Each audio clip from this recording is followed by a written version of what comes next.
Basically simple stuff like repetition, which I did last year.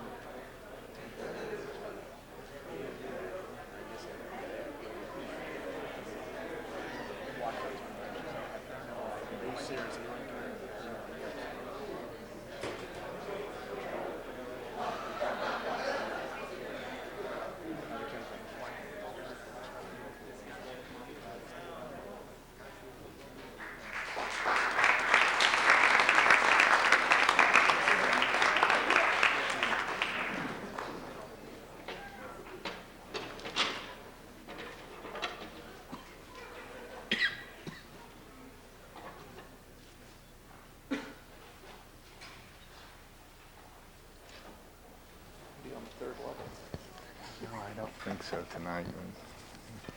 Our microphones are live now, okay?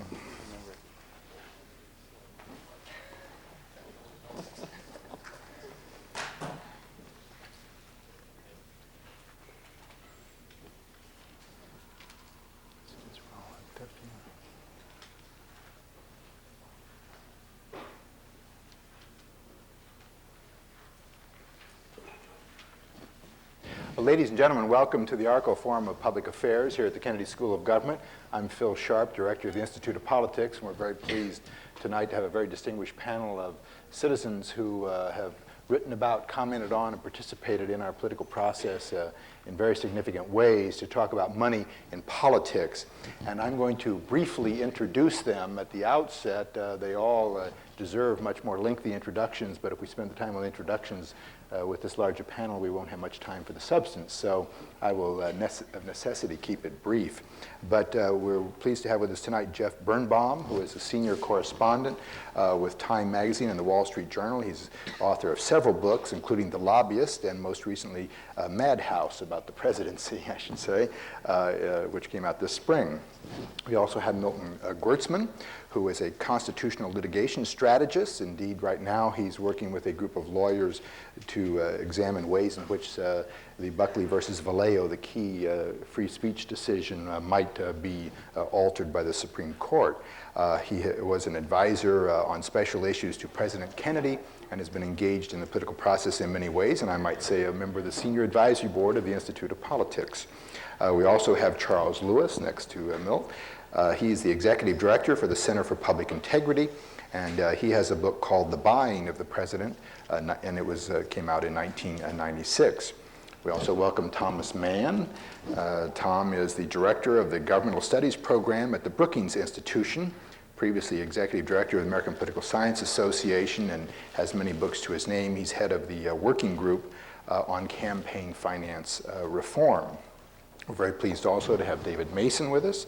He's vice president for government relations with the Heritage Foundation, and he was a former deputy assistant secretary of defense with the U.S. government, obviously, and had considerable experience working on Capitol Hill for some very prominent leaders such as Trent Locke, Tom Bliley, and Senator Warner. And he is head of the government reform project with the Heritage Foundation. And we're also pleased to have with us Ann McBride, who is the president of Common Cause, a well-known grassroots lobby in the country that is quite focused on governmental reform issues. And she has been with Common Cause for a number of years and is the leader of several of the special reform issues. Well, ladies and gentlemen, each election, we in this country often hear a great lament about money in politics.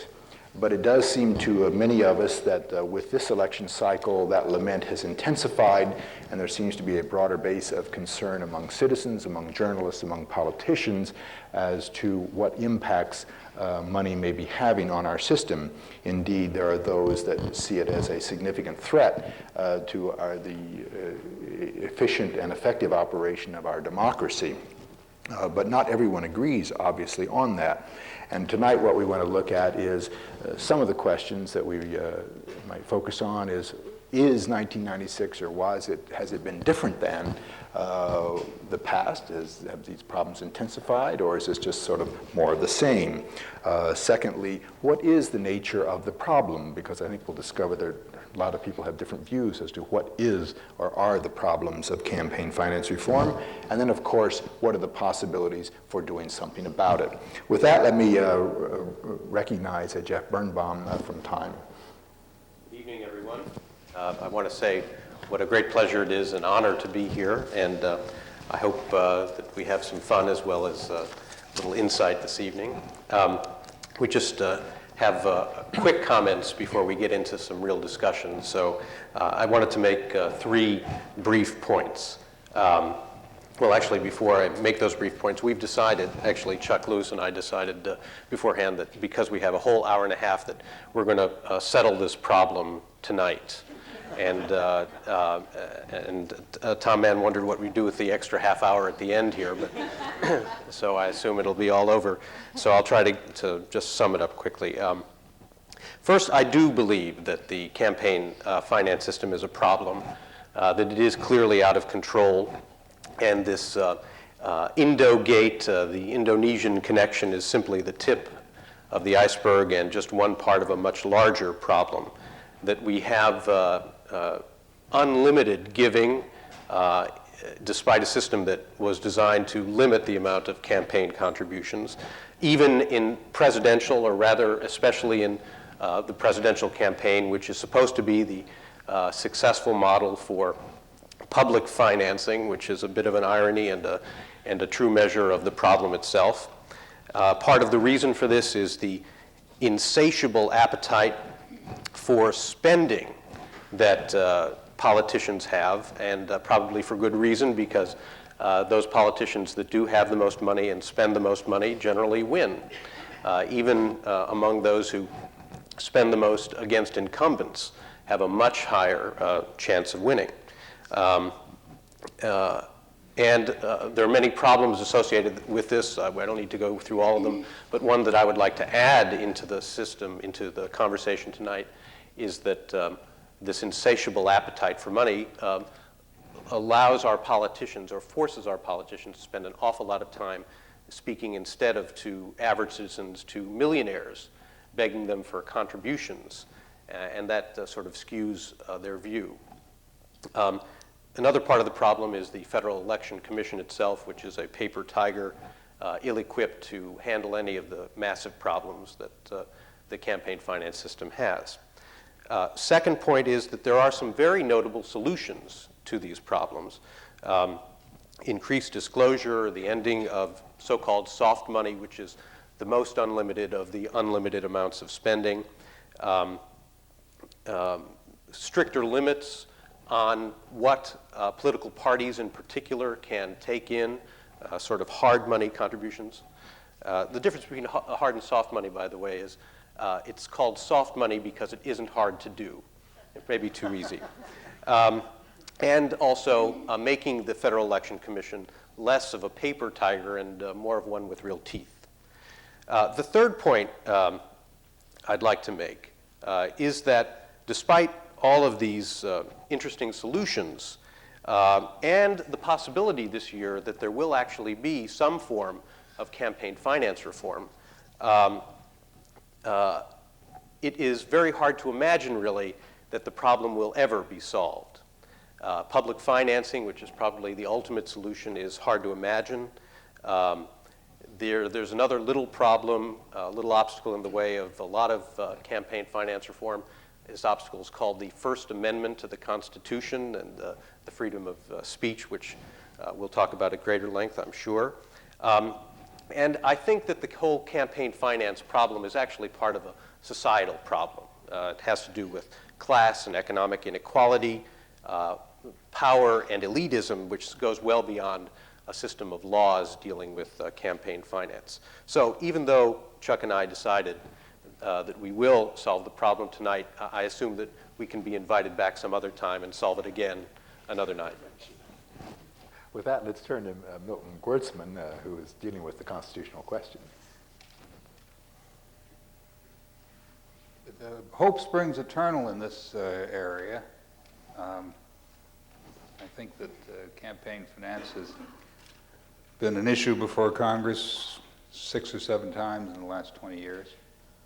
But it's always died.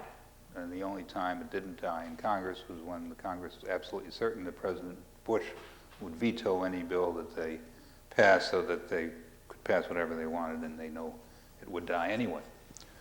But even if you have an effective law passed, even if this scandal keeps going on, so you have congressional hearings, and a good bill comes out of the congressional committee, and it's not filibustered as many have been in the past, and it's not watered down, and it's signed by the president, it's still going to be put to death in the gas chamber of the Supreme Court,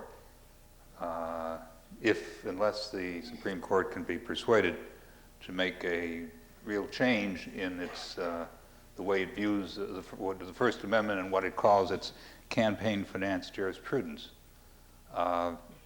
The leading case on this was decided 22 years ago, and 20 years ago, and it runs 187 pages. It's unsigned, and it reads like a sort of medium bad paper in a political science course. There is such a disconnect between the way the Supreme Court sees the political process and the way it actually works that it's amazing that they are so isolated and insulated. For example, they say, well, you can have unlimited contributions to a political party, and that political party can spend it in ways that are not coordinated with the actual candidate. And that's okay, because as long as there's no coordination, there can't be any corruption or threat of corruption, which is the only standard that the court will use in order to overcome the free speech argument. Well, this is how that was done this year in both the Clinton and the Dole campaigns. The media and consultants who made the ads for the campaign committee. And then they took those same ads, and the same media consultants used the same footage to make the ad for the Republican and Democratic National Committee, and they were paid for that ad through this unlimited soft money. The only difference in those ads was that one ad said, vote for Clinton or vote for Dole, and the other ad didn't say that, but it was the same ad. So you can take unlimited amounts of money and just trash your opponent all over the place, and as long as it doesn't say vote for me or vote against him, the Supreme Court will say that's all right. But once they say vote for me or vote against him, then it comes under the limits. So and there are a number of other poor views and inadequate views of how our political process, really immature views of how our political process works in this decision. But this decision has become the benchmark. And every time a state votes in an initiative for campaign spending, a limit spending of, say, $100, the opponents of that take it up and the courts throw it out, and they say, sorry, We are bound by the precedent of Buckley against Vallejo. Every time a state legislature passes a law, and all this has happened many times in the past 20 years, it gets thrown out. So unless the court is willing to listen to these, to see the real facts of how campaigns are run, unless they're willing to change their view in light of the new facts, all this effort is going to come to naught. Charles? Encouraging. I was sorry you stopped there. I thought you were going to go on. Charles Lewis? Well, I also want to say what a pleasure it is to be here, and I can't offer too much of a more rosy assessment here than we just heard. We did a book called The Buying of the President, and we worked on it for over a year, and we went into campaign records over the last 20 years for all the presidential candidates, because it always frustrates me when politicians say that they don't know who gives money to them. They get so much, they can't keep track of it. It has no effect whatsoever on what they do. So we thought, well, why don't we look at their career patrons? And we noticed that people get hundreds of thousands of dollars from somebody over 10 or 15 years. There's a fairly good chance they know who they are. There's also a very good chance that they've helped them in some way or another and that there's a mutual relationship. I don't want to pick on any one candidate, but one of the more revealing relationships was the #1 career patron to Bob Dole over his long career was the Gallo wine family from Modesto, California. Now, the thing that was interesting about it is there really aren't any grapes in Kansas. Why was he getting all this money from this wine company? He had gotten close to $400,000 over several years. And several things had happened. He had gotten them $20 or $30 million in export subsidies. He helped them get special labeling for their wine. We found letters from Bob Dole all over the executive branch urging that they be allowed to change their wine label. And he helped them get millions of dollars in tax breaks and what was known jokingly in the Senate as the Gallo Amendment. Now, the reason I bring this up is most Americans don't have an amendment named after them. Most Americans don't even see their elected official, get in to see them.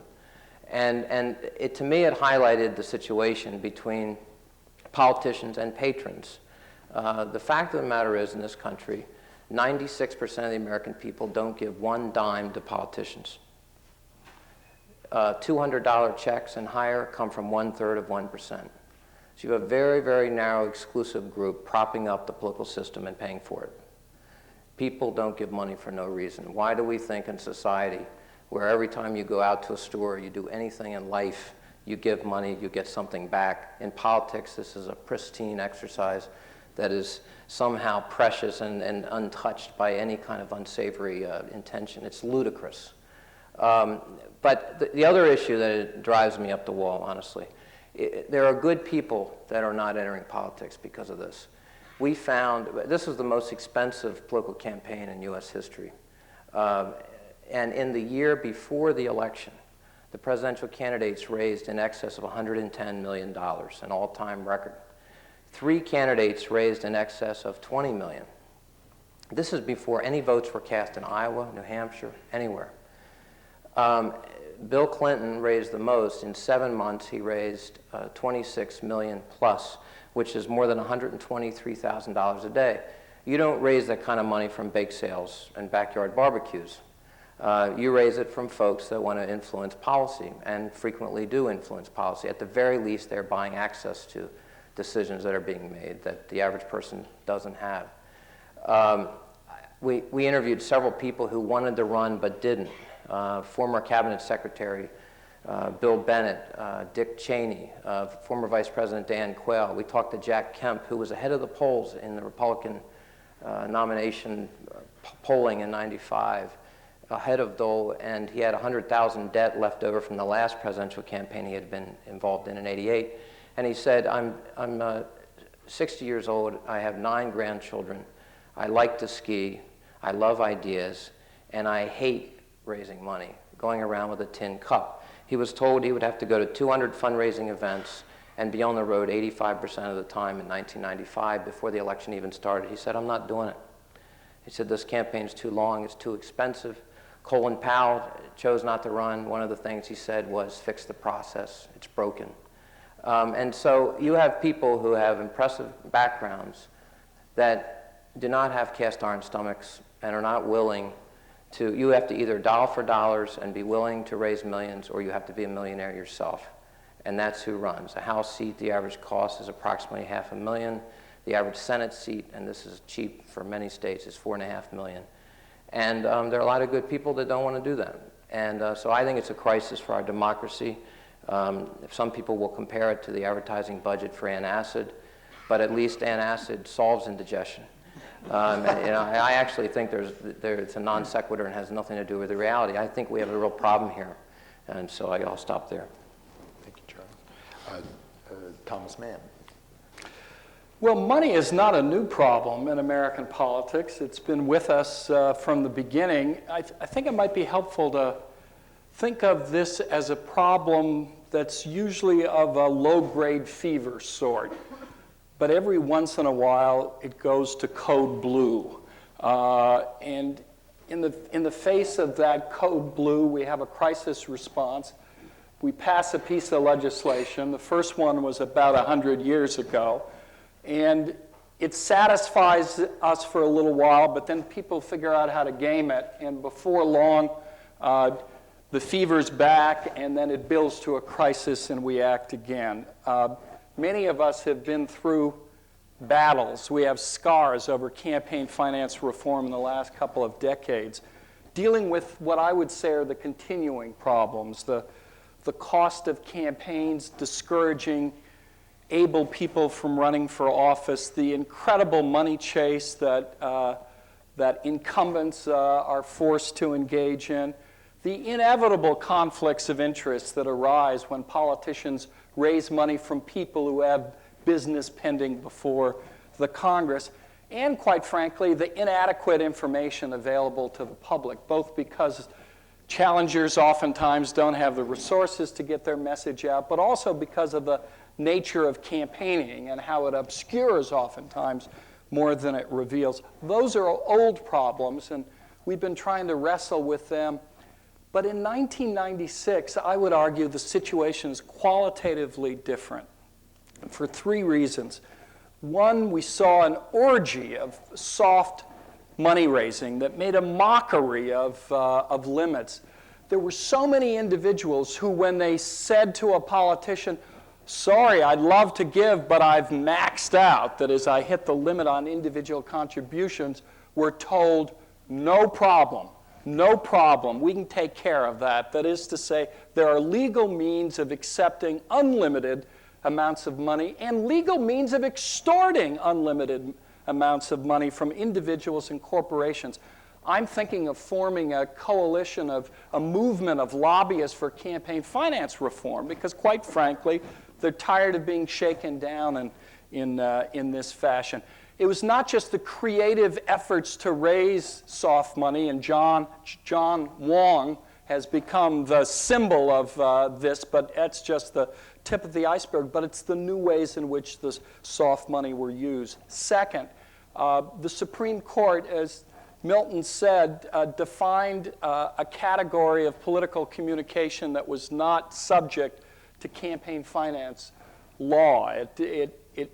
It is called issue advocacy, and without expressly speaking for the defeat or election of a candidate, anything goes. And anything did go this time. We heard most about the labor union campaign, and it was brazen, and it came out of union dues, and those ads were political, and yet they didn't count as political, and therefore they didn't have to raise the dollars like political committees have to raise the dollars.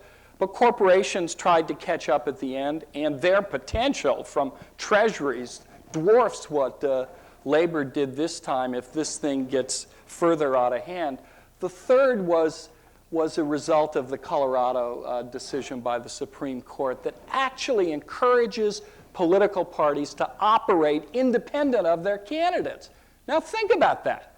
What is a political party but an organization devised to connect the public with candidates and office holders?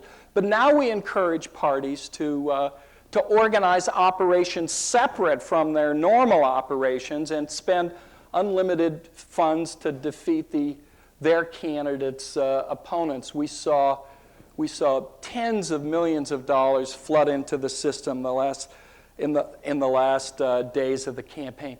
The fact is, it looks smarmy. Even someone like me, who at times has defended our system and who has been skeptical of some of the rhetoric of the reformers, was embarrassed and disgusted by the smarmy quality of money in politics in 1996. It's like 1972 over again. There's not much difference from what happened this time legally from what Maurice Stans did in the committee to elect President Nixon in 1972. So we got to go to work and do something about it.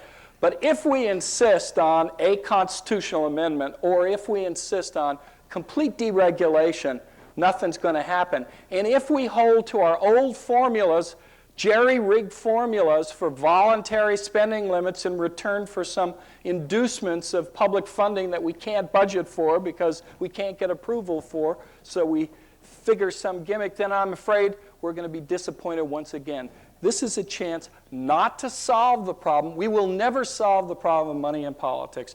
The point is to manage this problem, to cope with the immediate code blue. I think there are some possibilities. It's not easy. It's not just political obstacles. There's serious substantive obstacles, but I think there's some new ideas around and a new resolve to try to do something about it. Thank you, Tom. David Mason.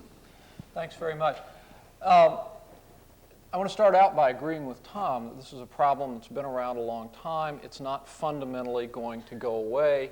And in fact, I think some of the solutions to past crises involving special interest influence and domination perhaps will point us to a more productive way. The first national campaign against a wealthy East Coast ruling elite was mounted by one Thomas Jefferson in the year 1800.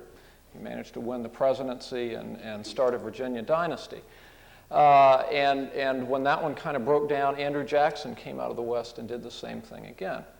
And so before I go ahead and trash all the other proposed remedies, which I'm going to do, I want to suggest that the fundamental fix here is political. This is a political process, and that we're not going to be able to jigger the rules or have somebody in Washington, which is what I fear the most, have bureaucrats in Washington tell us how to monitor our politics. And I want to start out by talking about the fundamental purpose of the First Amendment. The First Amendment wasn't created to protect pornography. It may do that. It wasn't created to protect flag burning, though 208 years after it was written, the Supreme Court discovered that piece of secret writing. It was created specifically to protect political debate. It wasn't just free speech, get up and talk about anything you want. The purpose was to protect political debate.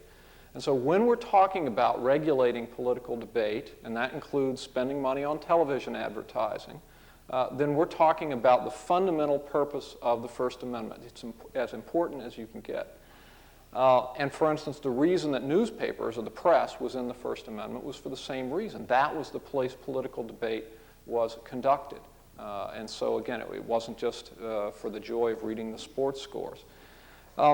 Proposing to come in and limit television advertising or limit political actors because their influence is too big would be a little bit like saying, well, you know, the New York Times circulation has gotten awfully high, or the Wall Street Journal is awfully influential, and so the government is now going to propose a scheme, since we can't regulate the newspapers, where we'll ask them to voluntarily limit their circulation, and if they'll do that, we'll subsidize them.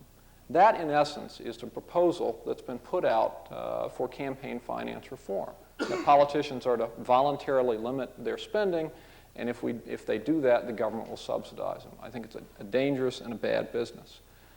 Now, as far as the amounts of money, they're too big, and I think there are some serious problems, but I think almost every one of the problems are related to the current scheme of regulation.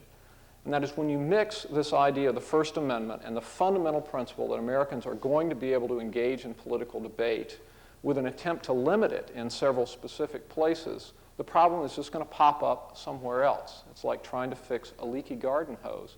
And it's not an accident that the Supreme Court has progressively gone through, and every time anybody has brought up an issue, has said, sure, you can do that, you can do that, you can do that, because the areas in which we can regulate are legitimately limited. Now, how big a problem is it? Well, I think it's a lot less of a problem than perhaps people realize. First, what's the effect of big spending in politics? One thing we've learned over the past few years is spending a lot of money doesn't guarantee you a victory. In fact, the biggest spenders, Michael Huffington in California and Mark Warner in Virginia this year, who outspent Huffington on a dollar per vote basis, both lost. So big money doesn't buy you elections. However, it can buy you competitiveness. This year, Business Week reports that 5 out of the 6 House candidates who spent over $1 million by the 15th of October won. 5 out of 6 challenger candidates won. If you drop that down to the $500,000 level, the victory rate was about 40%, and below $500,000, 3%. So money is critically important for challengers. For incumbents, the more money you spend, the more likely you are to lose. Now, it's counterintuitive, there's reason behind that, and that is that endangered incumbents know that they're endangered, they know they're in tight races, and they raise and spend a lot of money.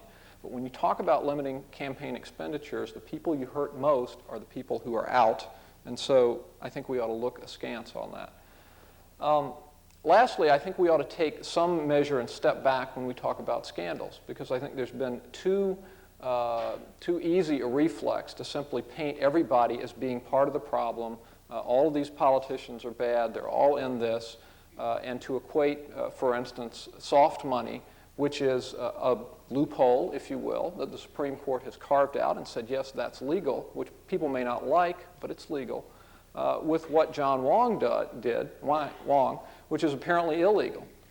And here we have the Democratic National Committee sending back $1.5 million after the campaign and going, oops, oops, oops.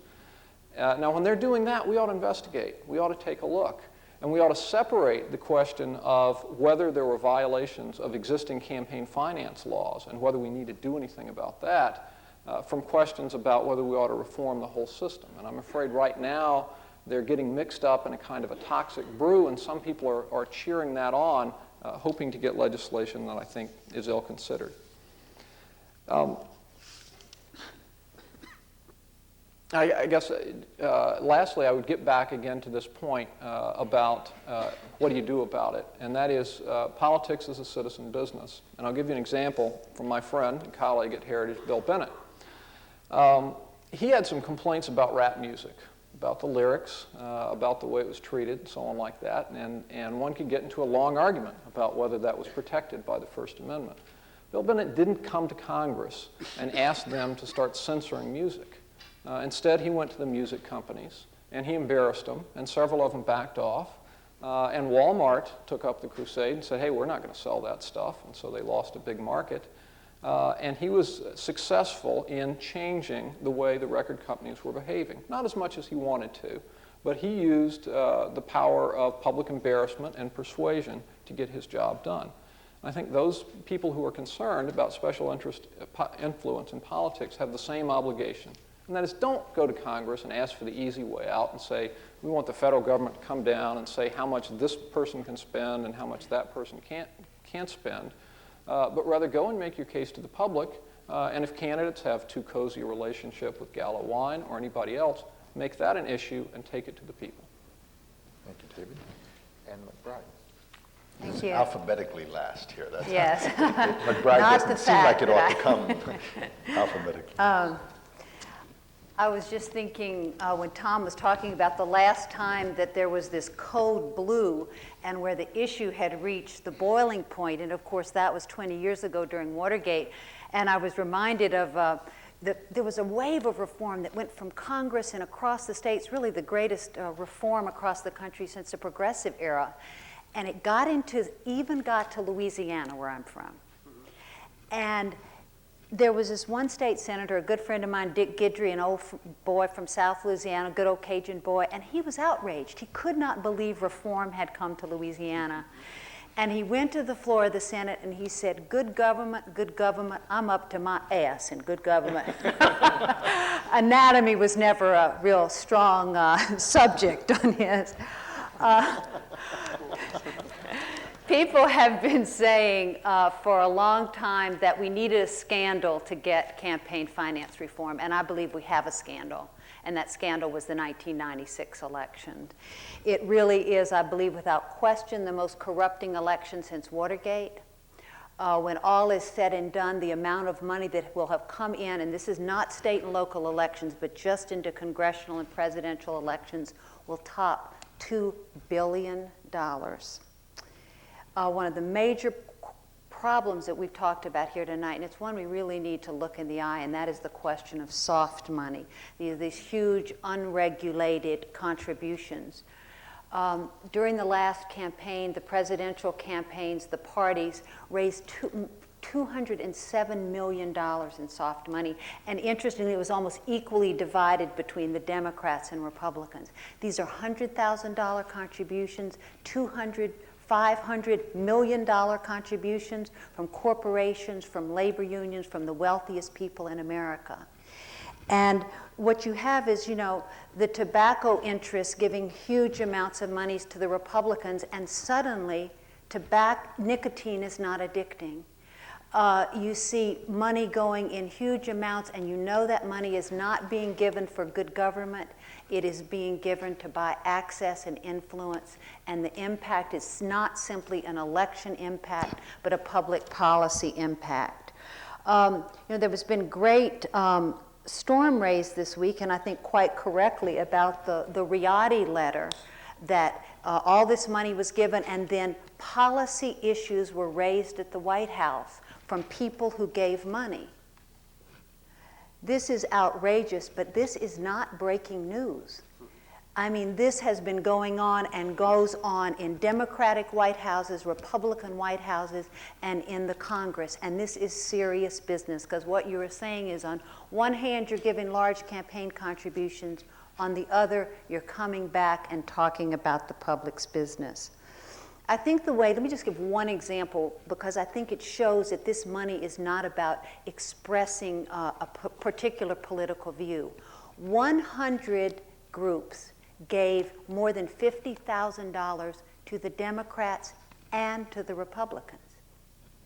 Think on it. Did they give it because they wanted to get one side or the other elected? Obviously not. They gave it because no matter who was elected, this special interest wanted to be at the table. Let me just mention a couple of other things, and one is the question of the Congress. 95% of incumbents were elected in this last election, 95%, and this is what happens election after election. If spending limits hurts challengers, I don't know any system that hurts challengers more than the current system. And in fact, and this is just important to note, that in 4 out of 5 races, incumbents, challengers raise less than half the money that they had. There's not a Democratic Party or Republican Party in Congress as far as money goes. There's an incumbents party. But I will tell you that we have a chance. There is a real chance for reform. There's a real chance for something to happen. It's got to be bipartisan. It has got to be bipartisan. The president has got to be out there to lead. And I would also say that the stakes in passing this are enormous. We cannot afford a country where people are leaving the ballot boxes by droves. We cannot afford a country where we are losing leadership because people don't have the money to run. And we cannot have a country where money and big money is drowning out the voice of average citizens. I think the stakes in this are absolutely essential, and it's essential that we get real reform, because the American people desperately want a government they can be proud of. They really do, one that's open and honest and free from special interest domination.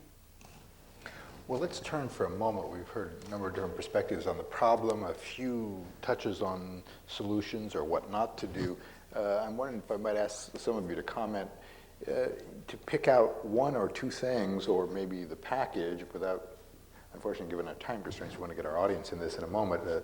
It can't take too much time, but what should be done? What can this Congress and President do in changing the law that will make a difference? What one or two items would you focus on? Well, I'll give you a couple of things. One would be a principle, and that is I think we ought to try incrementalism. We've tried big picture solutions. They haven't worked. I think there are some things in the disclosure area and some others that perhaps even Ann McBride and I could agree on. And we ought to take that and do what we can get done and then go ahead and argue about the others. But fundamentally, in terms of a global reform, I think we need to get money back into campaigns. Because we tried to limit campaigns, and we had the First Amendment loophole out here, if you want, the exemption, campaign spending went other places, and so it's hard to hold candidates responsible. And so when you had John Wong raising money, Bill Clinton said, I didn't know anything about it. He worked for the DNC. The DNC said we hadn't seen him in a couple of weeks. If all of that money went through the Clinton campaign, the line of responsibility is a lot more clear. And so if we can find a way to push campaign financing back into campaigns, then we make the candidate responsible, and we make it a lot easier for people to hold the candidates responsible for any problems that come up. Well, one of the things you're saying is, which I think is not new, but it was expanded greatly in this campaign, was the fact that money did flow out. So the actual expenditures in campaigns for advertising things was often being done more by non-political party and non-political candidates than I think has customarily been the case. So that you had... Dwarfed the spending by individual candidates. I mean, if you happen to be in Phoenix or in Santa Fe in the last week or two of the campaign, it was just like wall-to-wall ads being run, and none of them by the candidates involved. It was all outside groups, be they political parties, labor unions, the coalition, a whole host of others, which reminds you that if you tinker with the system and restrict the resources of people inside the system who have to play by the rules without in any way affecting what happens outside that regulated arena, you probably worsen the situation. You put the people inside at a competitive disadvantage.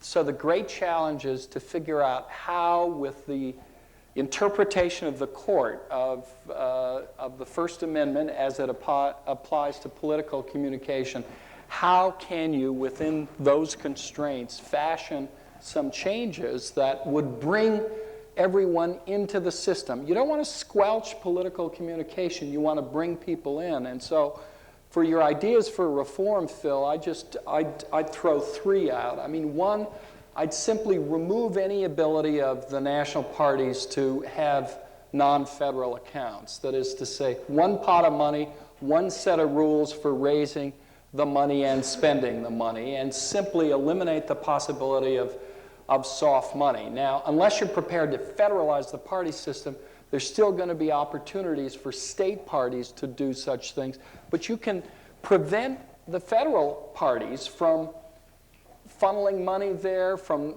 allowing staff or their agents to help the states, and you can take care of the soft money problem.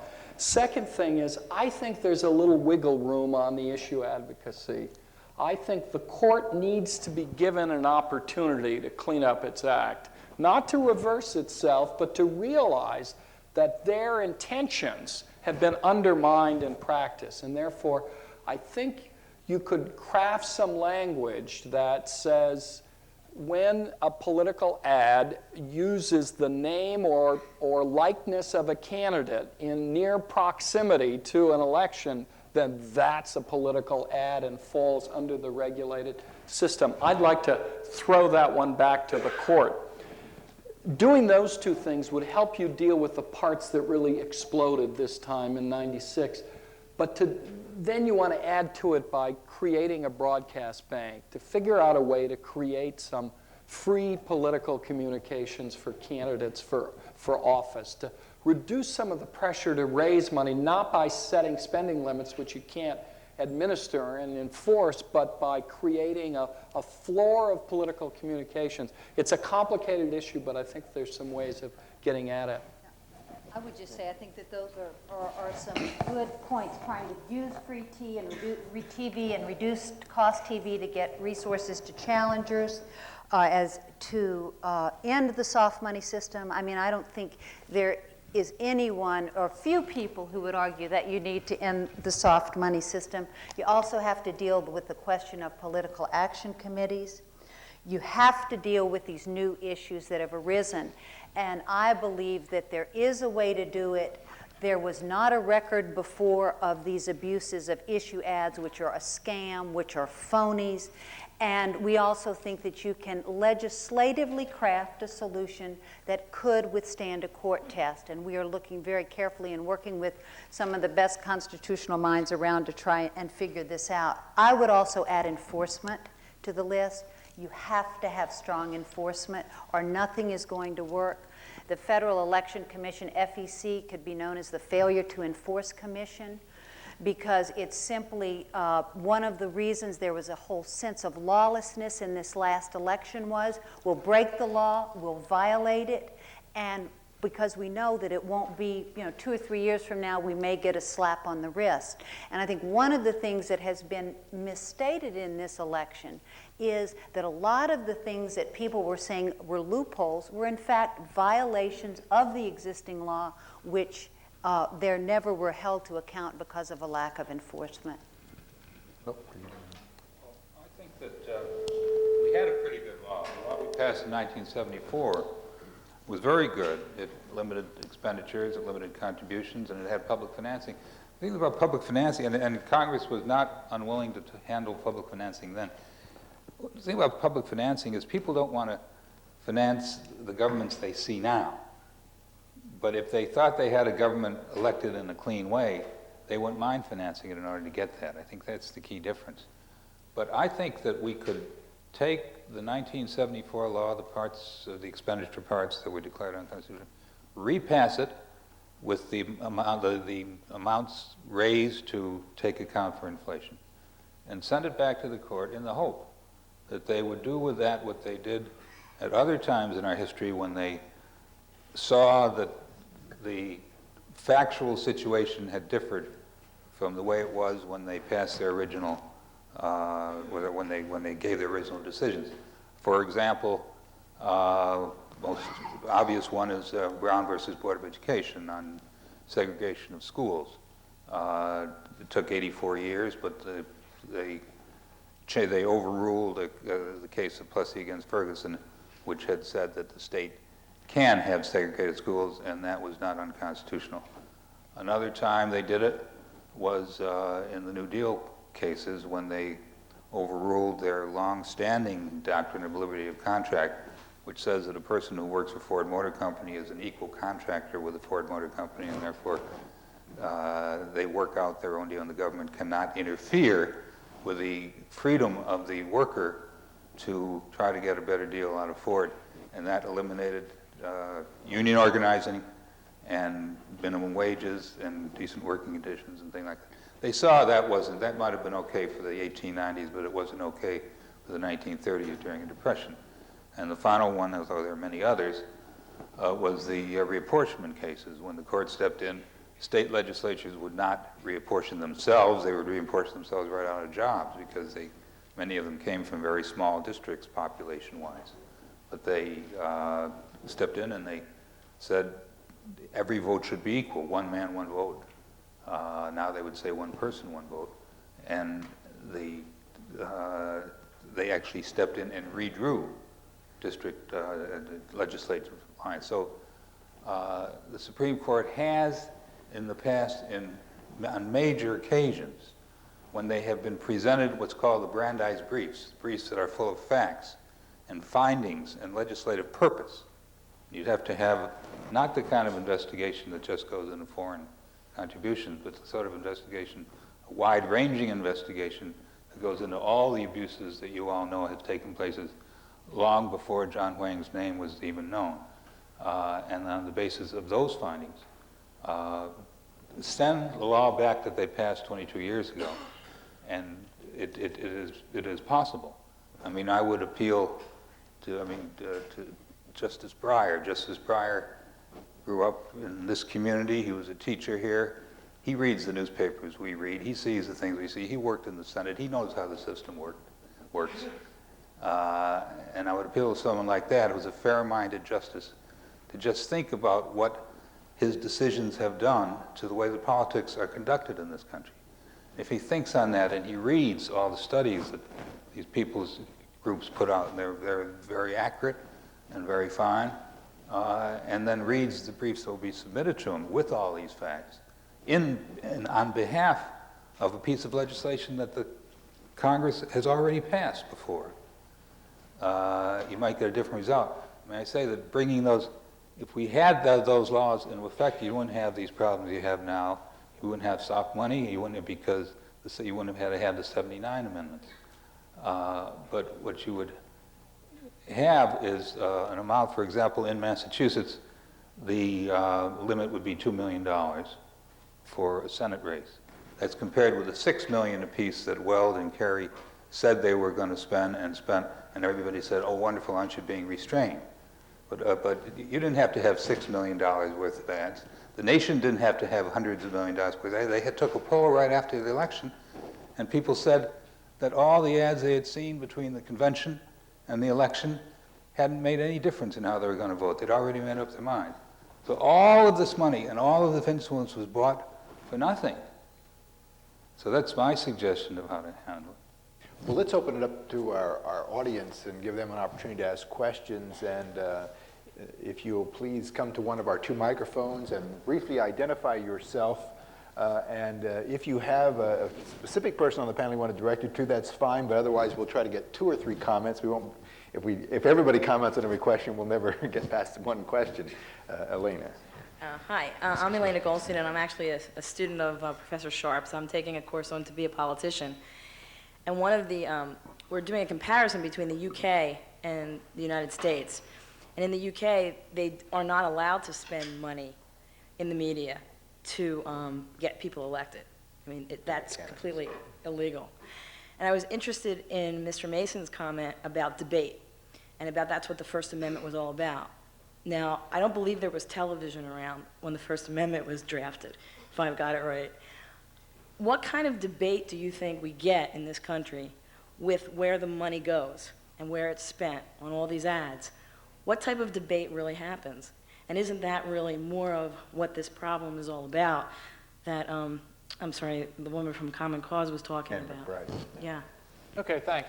No, TV wasn't around, newspapers were. And that's why it's freedom of the speech and freedom of the press. And there was an absolute direct link between political freedom and freedom of the media. And TV is part of that. And clearly, TV and radio are protected by the First Amendment, and the political link is still there.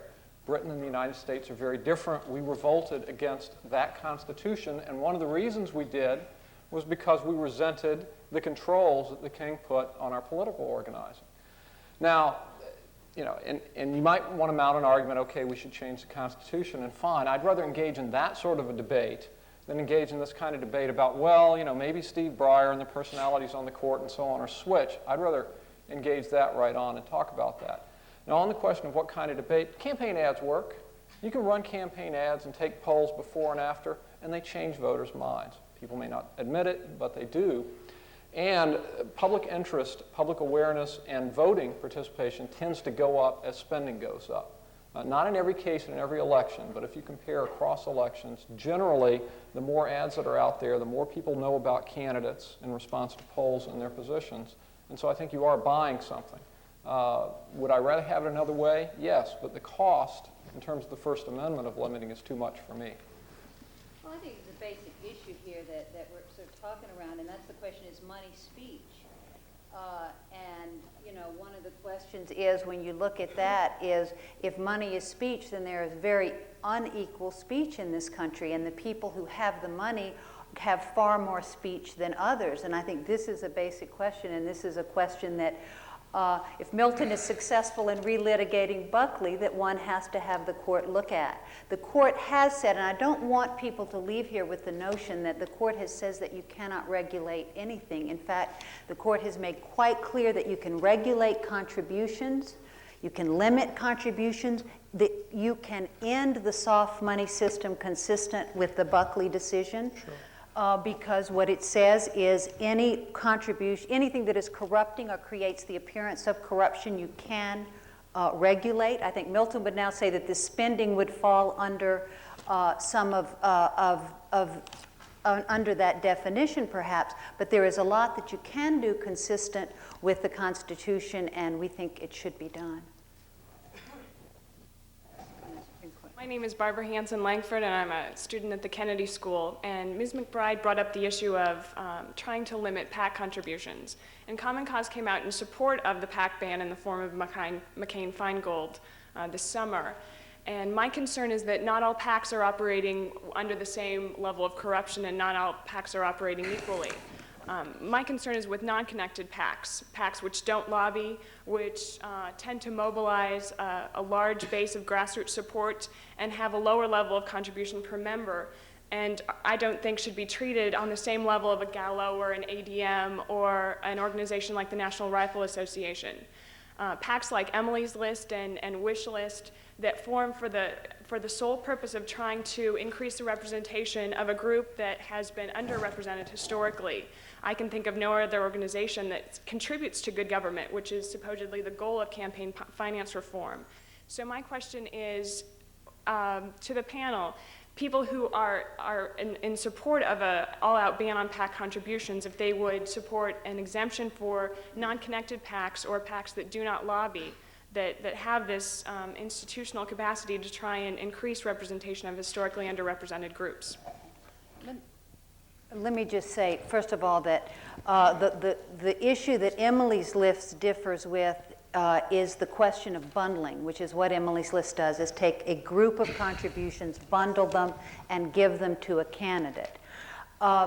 My view, and I think one of the things I care about most, is getting more women into politics and getting more women elected to office. And I think the way you do that most effectively is increase the ability of challengers to be elected. If you notice, most of the people in Congress are men. I don't know if you all notice that. I notice it every day when I go up to lobby. So the people that have to, if you wanted to have challengers to win, the way that you would have to do it was, if you wanted women to really get a greater percentage, they would have to unseat incumbents.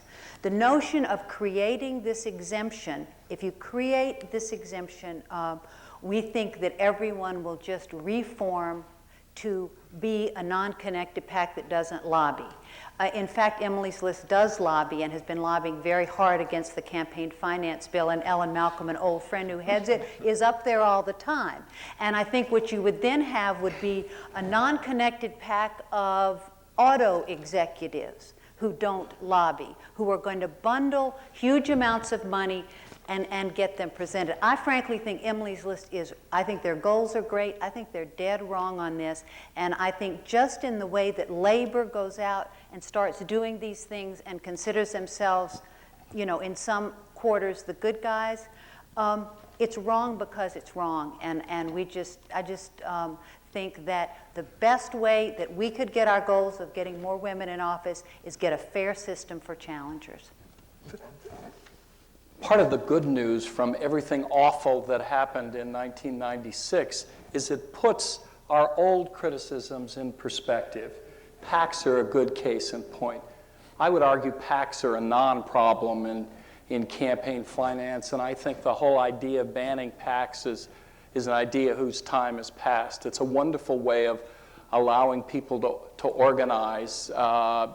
The non-connected PACs are a good example of it, but I think it's also perfectly legitimate for labor unions and employees of companies. They are regulated and limited in their impact, and they are dwarfed by the soft money issue advocacy. Let's say 3 cheers to those political committees that play by the rules, as PACs do. Someone else? Yes, sir. My name is David Coward. I'm a mid-career student here at the Kennedy School. I'm an American, I guess, that is very embarrassed, really ashamed of the way so few people participate in elections in our country, the way elections are really bought, and that's been sort of documented over and over, of the negative advertising that is, you know, so everybody throws their hands up in the air and says, we have to stop this.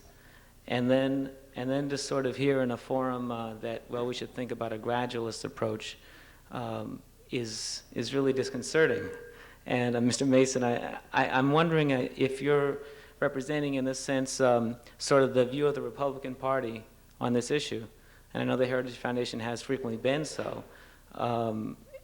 And if that's the case, then what what should we do to try to find a way to reach that leadership, since it's really in charge of Congress now, to make this issue, which is sort of the issue of this forum and also really a major national issue right now. It's sort of a historic moment, maybe, to make some change. And it's worrisome to me that there may be a moment being missed now. I mean, I wonder if and I just would like to add that I think that if we really want to talk about democracy in our country, we have to talk about a sort of very strict spending limits and get the whole process back into the street, get it off TV and back into the street. Some of us saw the Democracy in America PBS piece, which was great because it sort of seemed to bring us back to the sort of the dialogue of what democracy is supposed to be, as opposed to made in little studios advertising. I don't know if you can speak to that, please. Sure. First, about me and the Heritage Foundation and the Republican Party. I'm a conservative. The Heritage Foundation is a conservative organization. We don't have any links to any political party. Most Republicans are conservatives, and so I know Ann probably gets accused of being a Democrat all the time. Her organization is not an adjunct to the Democratic Party, so we disagree with the Republican Party sometimes, and I certainly don't have any responsibility for what they do, how they raise money, how they spend it, anything like that. On getting politics back in the street, I think you get to the heart of it, and the biggest barrier to citizen participation in politics in America today is the Federal Election Commission and the current law that we've got.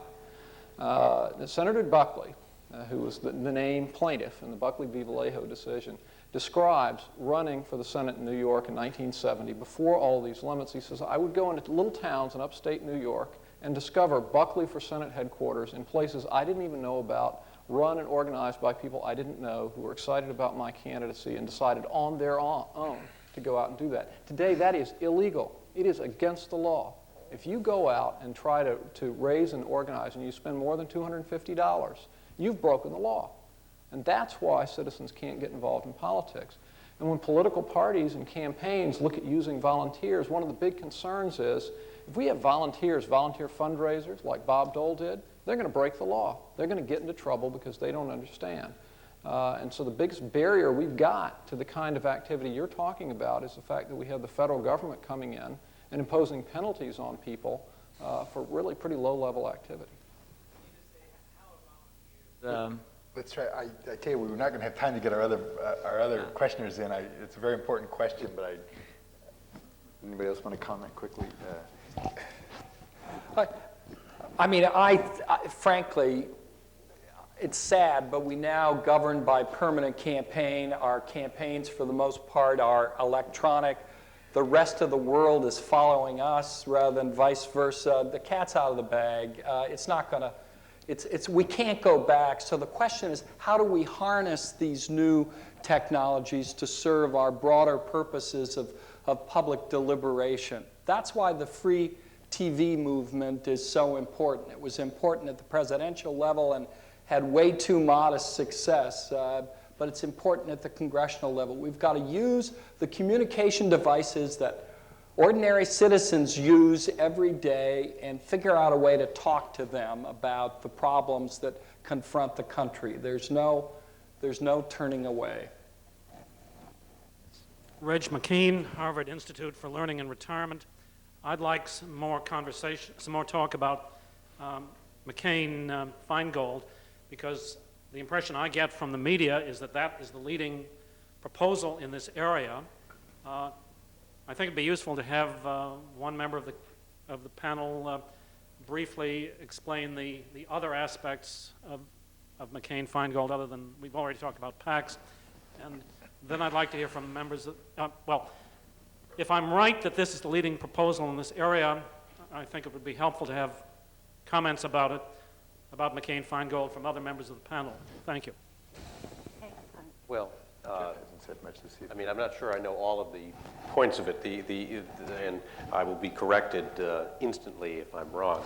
It has a series of incentives, in effect, for to limit spending, basically, and does have a component of free media in it as well.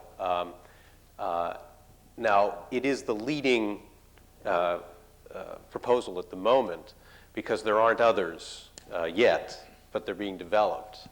And the point that I would like to add here is that there is speaking practically about what may happen, is that there is the danger here, despite a moment when people are focused on the campaign finance problem, that there would be a limited fix, not something as universal as McCain-Feingold, which would actually limit spending through a series of voluntary incentives, but a fix just on the foreign contribution loophole, and maybe something on soft money at most, sort of as a safety valve to try to paper over the problem so that incumbents can say they voted for campaign finance reform, whereas they just voted for the least common denominator.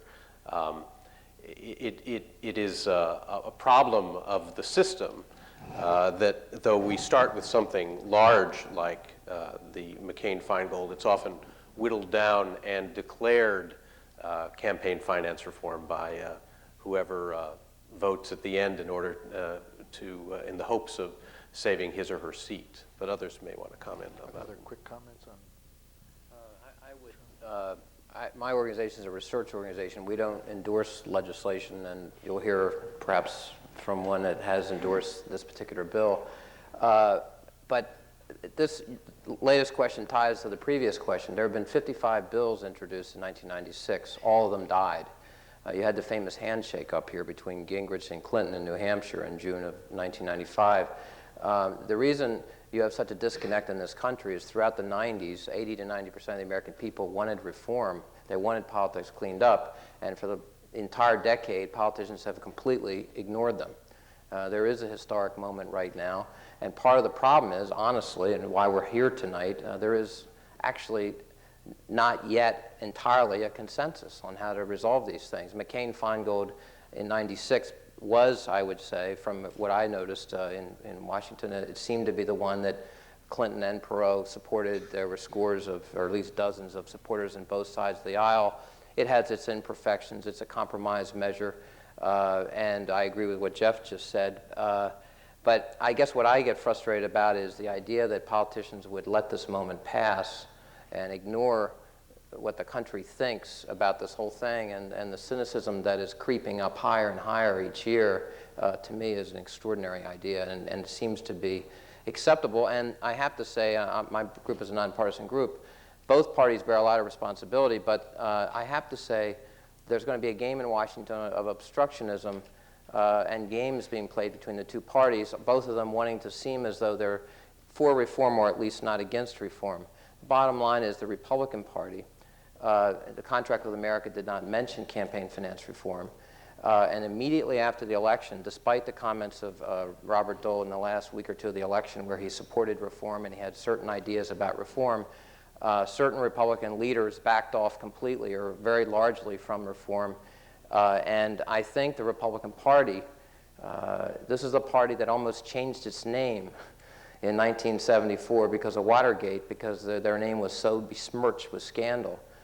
This is the party that felt itself embarrassed in 1995 and 96 because it went a little bit too far in certain things in Congress. The bottom line, I agree with what was said earlier about the Founding Fathers. I'll quote one. James Madison said, if men were angels, there'd be no need for government. These guys aren't angels. And I think something does have to give here, and we'll see what other thing comes up this year or in 97, and it might not be McCain-Feingold. I think Jeff's right. You don't know at this moment. Let me just say quickly, because we support McCain-Feingold, that there are two things that are very important about it. One is that it is a good substantive solution, although we're at the beginning of a Congress and everyone is talking about what more we can do, how can we do it differently, how can we make it better. But important in the McCain-Feingold bill is that you had a Democrat and a Republican get together on a bill, the first bipartisan bill in a decade. The Democrats don't like PAC limits, it included PAC limits. Republicans don't like spending limits, it included spending limits. It had resources for challengers. It is certainly not a perfect bill, but it shows what can happen if people are willing to set aside partisan differences and try and get something real done. If we come out of this with simply a limit on an improvement in the foreign contributions mold, this Congress will have failed the American people. And I think it's up not only to us at this panel, but those of you here who care about this issue to let your member of Congress know and let your senator know and be part of building a grassroots pressure around the country, because they will listen to it. This issue is not going to be won in Washington, because we are asking the people who benefit from the system to change it, and it's an issue about the way power is exercised in our society, and there are no tougher battles. But I believe that they are this Congress is vastly misreading the American people if they think at this moment they can go home the next time and not be held accountable for this. My name is Bruce Barnett. I'm a political science student and lawyer-to-be. And public financing hasn't been discussed too much, although it's been mentioned a few times.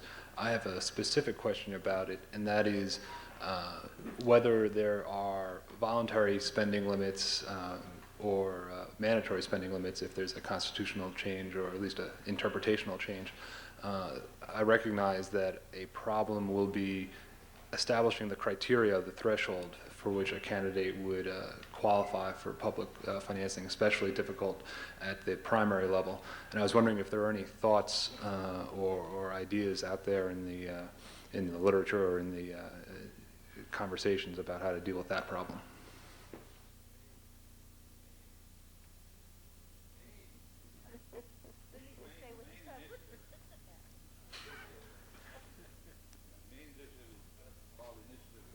That have been thrown out by the Supreme Court and are in danger of being thrown out by the Supreme Court.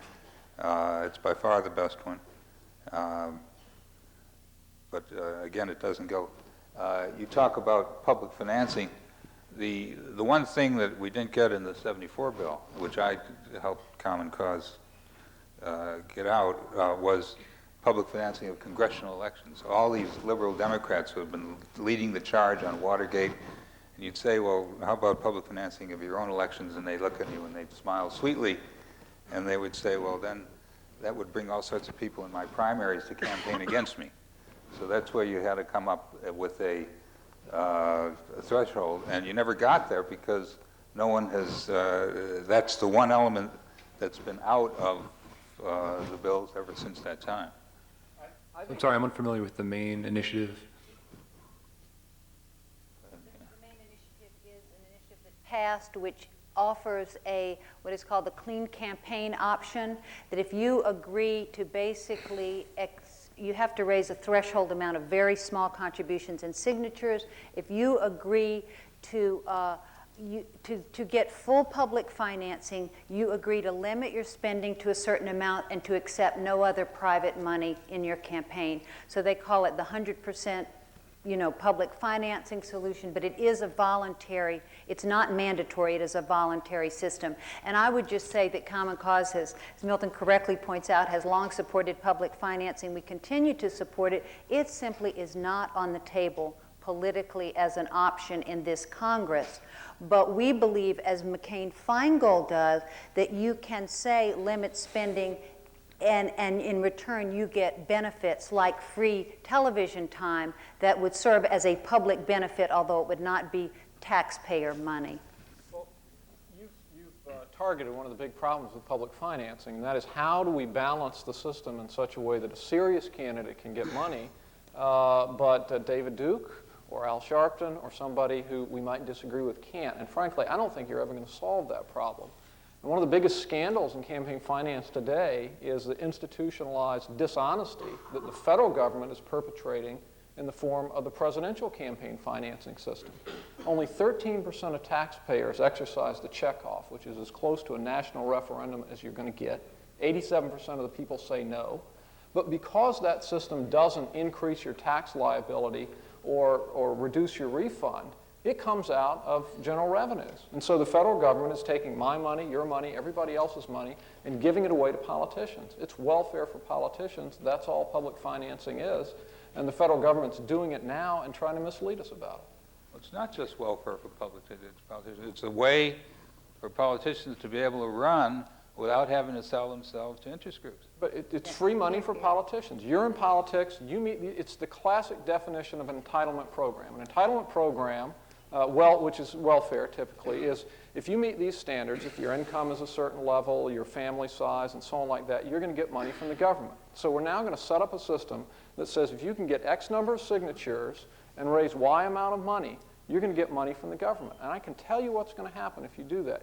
You're going to have pro-abortion parties, anti-abortion parties. You're going to have KKK parties and everybody else because that public money is going to act. But that exists now at the presidential level, David. Why, why it's a hasn't problem that happened there? It's a problem at the presidential level because we have had a lot partly of because odd of the parties. thresholds. The reality is that we have a political system that's very biased toward the major two-party systems, and you can be sure if we ever get any form of public financing, which won't be for a good long while, I'm sorry to say, it will be structured so that the opportunities for third parties and minor parties will be limited, and so you won't which is face part of the quite problem. the problem. Ann talked Yeah. about a party of the incumbents, and so what you're admitting is that if we have a public financing system, it will be biased to protect the two parties we've got now. And I think that's Just a like scandal. all It's the an other abuse rules government of, power. of so our we political shouldn't- system we are. shouldn't It's just stand a by it. reality, yeah. But we shouldn't stand by and allow it. Let me just say that the Maine initiative, as well as a far-reaching initiative in Colorado and California on campaign finance reform, passed overwhelmingly. And so I think we can sit here and disagree, but it is quite clear when the American people are given a chance to vote to clean up the system, they are for cleaning it up. And I think the people who are not here outside of this audience and are the millions of people around the country who really desperately want this system to be cleaned up. Let's try to get a couple more questions very quickly, and we're really over our time, but I want to try to give our questioners a chance. Jeremy Bash, I'm in the law school. Three of my favorite books about Washington are Showdown at Gucci Gulch, The Lobbyists, and Madhouse. So this question is directly primarily to Jeff, but I'd like the other panelists to comment on it. Two things about the media. This is my cousin here. Very well played. Two things about the media's role, and I'd like you to comment on. Number one is, this is something that one of the panelists said earlier, said, it's amazing to me all the reporting about the Reality affair because this business, I think that the main offense is sort of trading money for access to the White House, and that is done all the time. It's done in every congressional office everywhere, and so why is this such a big issue? That's number one, because I don't think the foreign element really is a major sticking point, number one. Number two is if you were the head of ABC News, if you were Roone Ulrich, or you were head of a major network or a major magazine, what would be your position on free television time? Because I respect Paul Taylor very much for converting himself from a journalist to someone who's sort of gotten in the ring and taken the gloves off and started swinging on the issue of free TV time. As for the Riadi issue and why it became so important, part of it was the timing of it, just at the end of the campaign when everyone was focusing finally on the issue. Second, it did strike a nationalistic, xenophobic chord that is deeply rooted in Americans these days, I think. And so this notion of foreigners influencing our politics resonated, as they say. Third, this is not typical because there clearly was money that was accepted that was illegal. Not just money given for access purposes. And the other reason why it worked was that it was a perfect example of the change that was the '96 campaign, which was huge amounts of money being given. We don't talk about this much, but the Democratic Party basically didn't accept very many checks of over $100,000 until 1996. There were just a few. But in 96, they accepted dozens of them.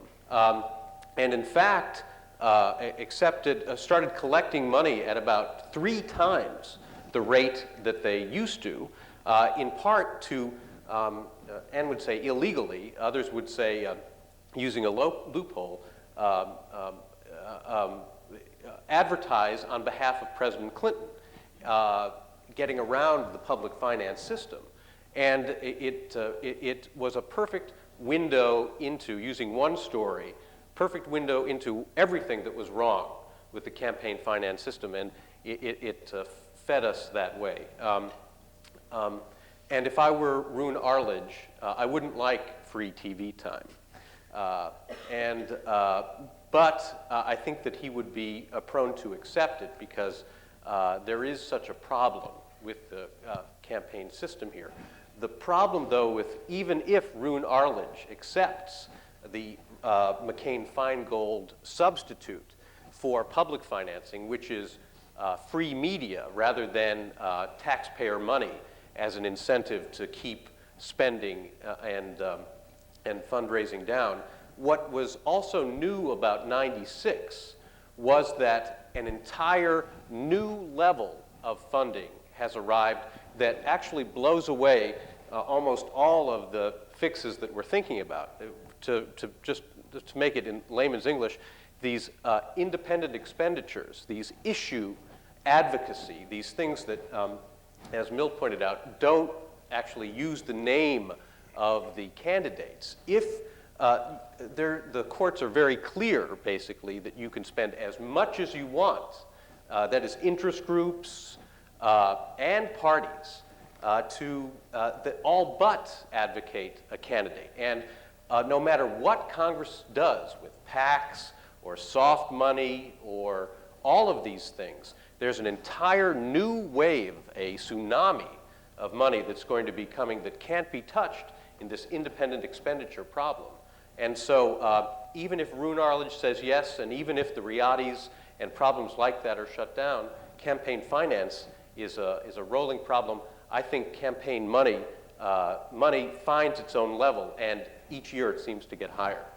See if we can get our last question in here. We're just virtually out of time. So, it's suitable for the last question. Hi, my name is David Cope. I'm a lawyer, academic, local.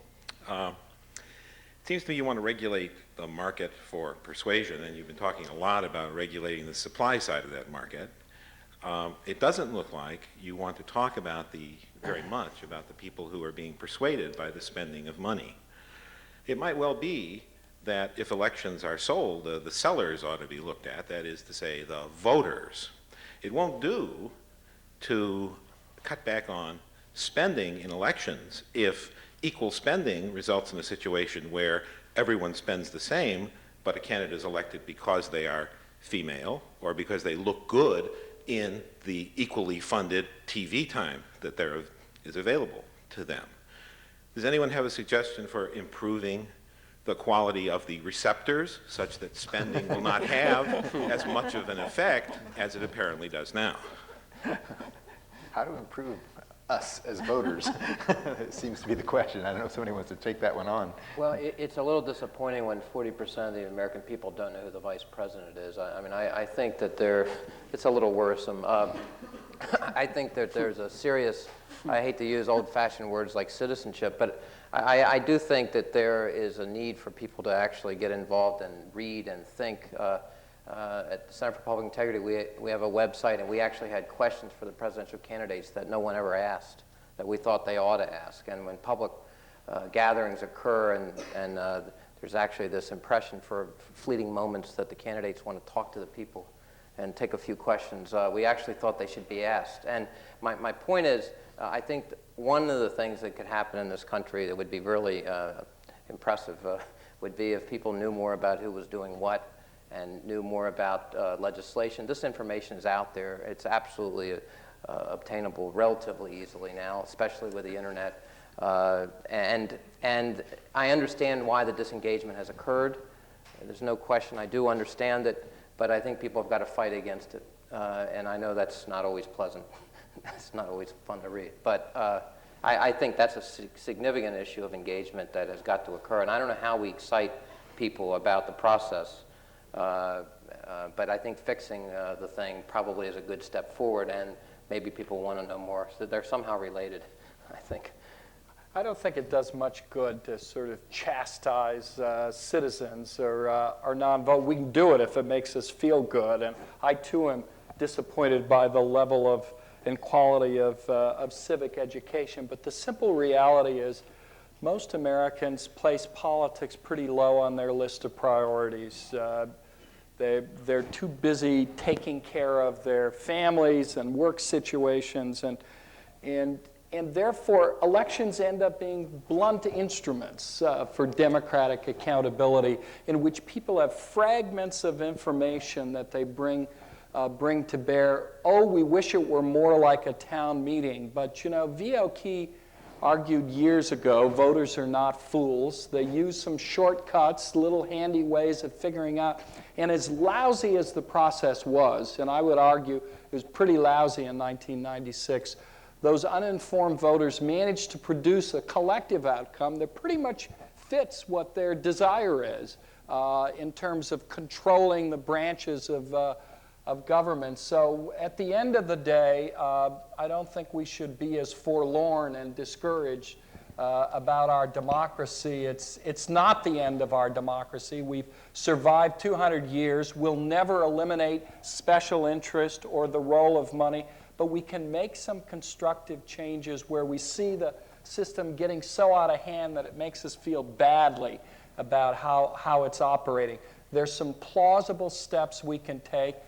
I tell you, McCain-Feingold is dead on arrival. It just is going nowhere this time in the politics of it. It doesn't mean we're only going to deal with foreign contributions. There's some real things we can do, but to accomplish it, we're going to have to move off some of our favored proposals and reforms and accept something that's maybe even incremental. But incrementalism has kept us alive for over 200 years, Phil. Well, I'd like to add to that question because Charles sort of raised it. He's very much committed to citizenship, but he used the term apologetically. And I think that's part of the endemic problem, is there's no reason why we shouldn't be talking this up. We don't have to chastise each other for all of our failures or the fact that I think it's more than just taking care of our families and business, by the way. I think it's because we're an enormously distracted society in which you can find instant entertainment and all kinds of other things as well, and one has to decide which is more important. And it does seem to me, though, that more speaking up on the notion as this new commission, I don't look for a national commission to solve the problem, but on civic renewal, is just simply to talk about the reality is that with all the disgust of money in politics this year, citizens could make a huge difference. Any citizen who wanted to vote, wanted to work in a campaign could make a difference. Lots of these elections were won by less than 1% of the vote in the House of Representatives. And the fact is, you could have made a difference in these elections if people wished to participate. And a lot of people dismissed, as I think is correct, that while advertising does make a difference, it gets terrifically discounted by the electorate as well. So a lot of money is in fact wasted. It doesn't buy anything. We just don't know what it does buy or not, and that's why competition does it. But the point being really is that we need to be, at the same time that we are concerned about what's going wrong, is that talking up the fact is most people underestimate the power and influence they can have right now in the system, no matter how disgusting the finance system is. And politicians do respond to that because they understand who votes. So I think there needs to be some talking up. I don't think it solves the problem, it answers the problem, but citizenship is an old lying institution, and it's high time we started speaking for it. One last questioner here. No. A few quick comments. What the Supreme Court said. The Supreme Court said that money is equal to speech, and I think everyone in the country knows that's ridiculous. Money is not the same thing as speech. Okay. So, suggestion: we should really get serious, and really do the right thing. Start off with a constitutional amendment. We have a big problem with money in politics. Too much big money in politics. So we have to pass a law to get big money out of politics. So get serious, have a debate, pass a constitutional amendment which says that the people in the government can restrict money in campaigns. Okay, we can restrict money, and then at that point, when you're able to restrict the amount of money in campaigns, then you can debate. What do you want to do? Do you want to have a bill like McCain-Feingold, and what sort of restriction you want to make, or do you want to go to public financing? Now, a lot of people in the country right now might even be wanting public financing to get out the influence of multinational corporations and big business, and basic business, you know, because they're the ones who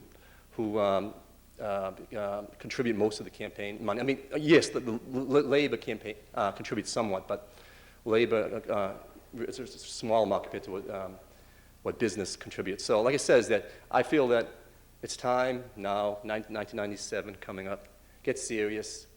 You know, change this thing what the Supreme Court said about that speech is the same thing as money. And then after you pass that law, a constitutional amendment, which is a law, and then debate what to do. Let's see, we have one or two quick comments on amending the Constitution here on the First Amendment. It's just not going to, I mean, it takes a long time. And if you want to start a movement, Bill Bradley wants to start a movement for a constitutional amendment, Godspeed. But it's tough to write without really undermining the First Amendment. And it's very tough to pass. And I think right now, if that's all we did, it would be losing an opportunity for doing something via statutes that could have a positive impact on the system. I think there are two concerns. One is the practical concern that you would need 67 votes in the Senate, 2/3 in the House, and it would take years. And I think there also is a real concern. I think you have to be very cautious about amending the First Amendment. This would be the first time that we ever went to amend the First Amendment, and that's something that I think you have to look at doing very carefully. No, it's not the amendment, it's the interpretation of it. If you can present right. The court to reinterpret. There was one case, you know, they say, well, if you don't mention the candidate's name, it's not a regulated expenditure. There was one case in which the Ninth Circuit Court did not go along with the Supreme Court, and it was not battered down, and because it was, I think, 7 days before the 1980 campaign, a group, an independent group raised $25,000 and put on ads that said that President Carter was a communist or something. It didn't, and they said, well, because it was so close to the election, they were really advocating his defeat. And therefore, it was as if they had said, don't vote for President Carter. And that was allowed to stand, and that group was fine. So, I mean, there are courts that under certain circumstances, like the scandals we have today, might just change around. And I think that's a better hope than going through the long process. And, you know, we could get a group of people that are just as concerned about child pornography or just as concerned about abortion as you people might be concerned about campaign reform, as we are. They would say amend the First Amendment for that reason. That's the way to save this country. I mean, you have to be very careful as to when you start to go into that document. I think the First Amendment, for many people, has often held a very special, in fact, some people see it as the prized piece of the Constitution, that it's not even on an equal par, even though technically and legally it would be with everything else in the Constitution, because it represents the fundamental political rights, and therefore there's a great reluctance on many part to tamper with it. Indeed, ironically, this was the more liberal tradition in American political philosophy about 30 years ago, and now David was just articulating it from the conservative side this evening, but it's one that has been shared across the spectrum, and I personally take a view we should not take it very casual on messing with the First Amendment. But I'm supposed to be a neutral moderator here. And so let me just say I want to thank very much our panelists. And I want to thank Dan Suleiman, a student with the Crimson newspaper, who really helped get this panel together and get it started tonight. I thank them for coming and let you know that we at the Institute of Politics are going to be doing more things on campaign finance issues over the next semester. Thank you very much for coming.